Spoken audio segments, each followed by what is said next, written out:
Qulu bacı oğlun çox yiyə ya. Taş onun qabağına belə yığmayaydı. İttifaqən mən bundan da çox yeyərəm. Sən mənim əzizimsən.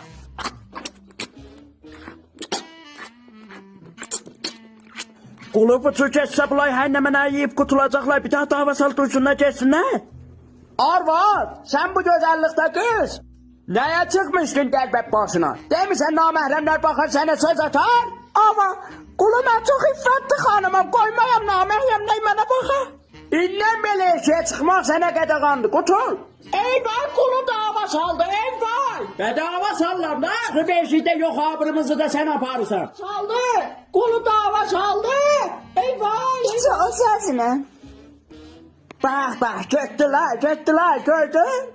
Arvad onlara görə otur dedim, geçsinlər ha, sənin bir hüsnün var. Çıx eşikdə dolan bax, heç kəs baxmaz. Kişi yox sizə, nə?